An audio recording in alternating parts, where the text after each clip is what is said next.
What's up, everyone? It's Lee here, the bartending, photo boothing, rental guy. And today I've got a video showing you the difference between iPad booths and regular photo booths. What's the difference?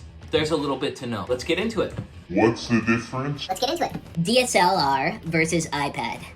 Which one do you like best? Okay, so right here we have the iPad booth. Great, I know what you're saying. Well, where's the video on this thing? It's coming, it's coming. We need to ease into that video with a video of these two.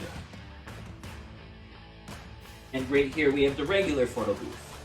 So the screen is an iPad, and on this one the screen is a Surface Pro. So Surface Pro is like a computer inside a tablet, and an iPad's an iPad. So to be fair, I'm using the same program, DSLR booth on this, and Lumabooth, which is the iPad version of DSLR booth, on the iPad booth.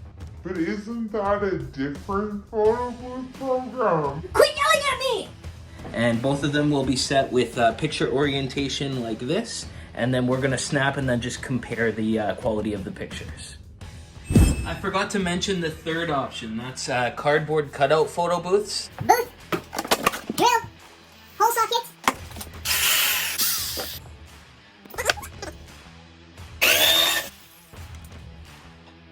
And those ones are fantastic, right? Mm-hmm. Actually, cardboard photo booths are quite a popular thing. Okay, back on task. So you've got your computer, you've got your DSLR camera, and you've got your flashes. Here you've got a iPad and a light if you want. You don't even need a light. If it's dark, you obviously do. Let's whip them around. Now you can see the back of both of them. So let's take a peek inside a DSLR photo booth. So there's a lot that goes into a DSLR photo booth versus an iPad booth. Lots of different pieces. If you look up here with a DSLR photo booth, you're going to need a strobe, which is a flash that hooks into it. And it helps have a modeling light just to keep things lit, but that's with every photo booth.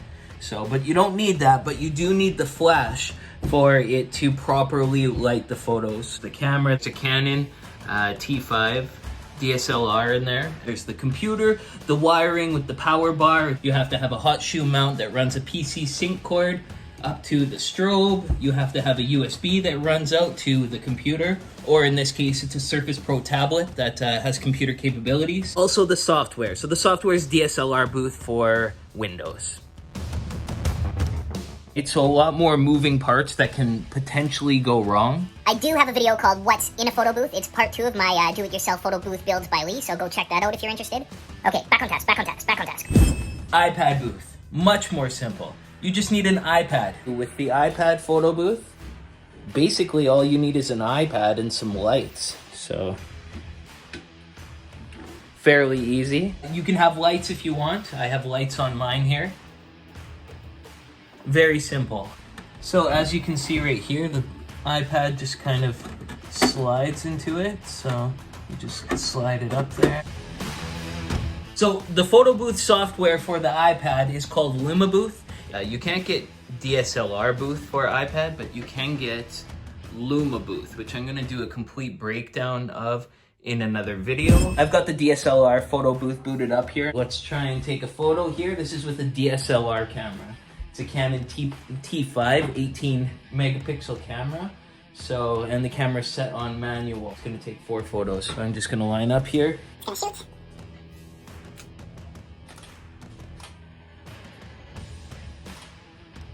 Okay, now I'm just gonna quickly text these photos to myself here.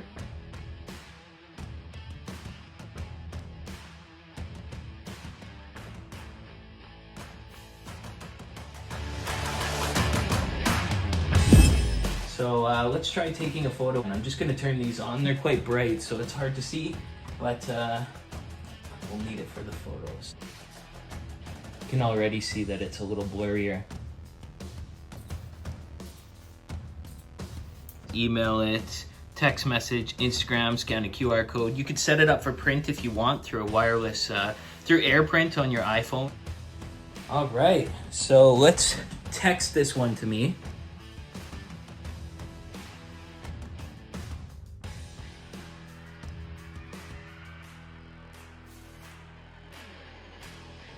So this one here, 18 megapixels. This one right here, the camera is 1.2 megapixels.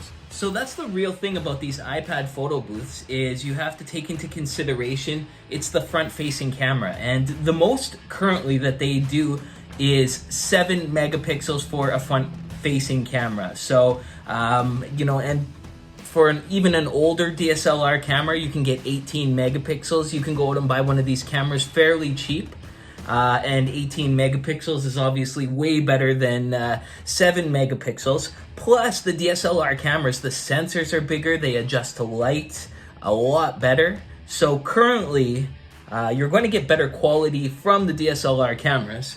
But with technology going, iPads are sure to catch up at some point. Then again, with all that being said, what kind of quality are you actually looking for? I mean, if you're printing out little mini strips where the pictures are this big anyways, then you might be able to get away with a 1.2 front-facing camera or a 5 megapixel front-facing camera, definitely a 7 megapixel front-facing camera. And especially with the video that does HD, it's just as good as one of these Canon cameras. So if you're thinking about getting an iPad photo booth, just make sure the front-facing camera has at least 5 megapixels.